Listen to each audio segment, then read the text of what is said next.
The question is that the motion be agreed to. Call the member for Bradfield. Thank you, Mr Deputy Speaker.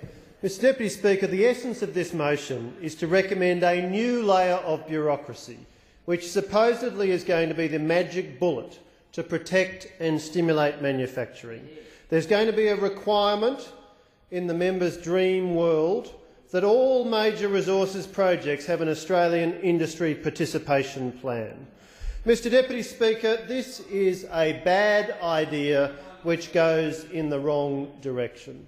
What we need in Australia is policies which stimulate economic activity and the private sector, rather than trying to pick winners in any particular industry or sector. What is the first thing that any sensible government should do, Mr Deputy Speaker, to achieve this objective? The first thing that any sensible government should do is do no harm. And we have seen the precise opposite of that from the Rudd-Gillard government. We have seen a determination to impose a cost burden on Australian industry which makes it uncompetitive compared to competitors based in nations around the world through the imposition of a carbon tax. What have people in the manufacturing sector have to say about this carbon tax? Lindsay Partridge, the Managing Director of Brickworks, had this to say: the end result will be an exodus of manufacturing industries and investment offshore. Jobs will be lost, the cost of housing will increase, and there will be no change to carbon emissions. We have also seen, Mr Deputy Speaker, the increasing rigidities in the labour market under this government's Orwellian-titled Fair Work Act.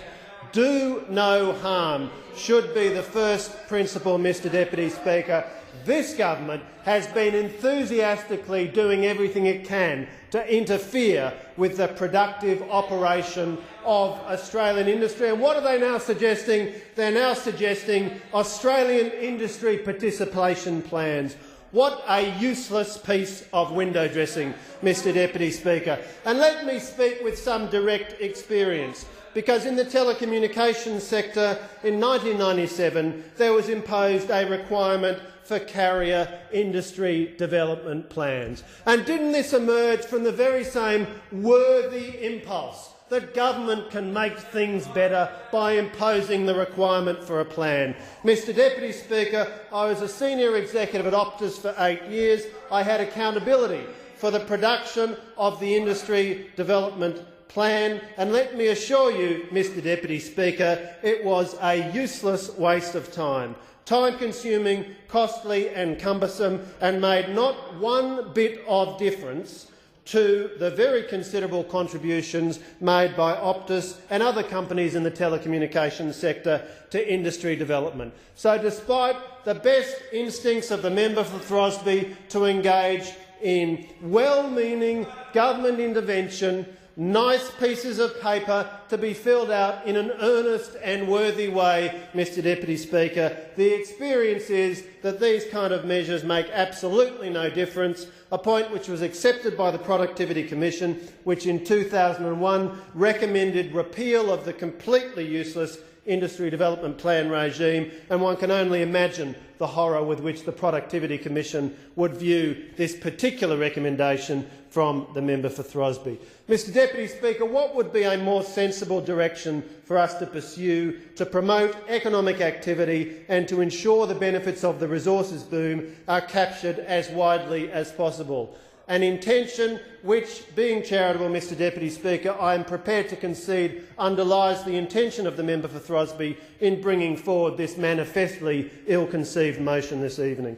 Mr Deputy Speaker, an excellent recent report by Port Jackson Partners entitled Earth, Fire, Wind and Water, Economic Opportunities and the Australian Commodities Cycle concludes that the opportunities and benefits of the commodities boom can accrue more broadly than is commonly understood.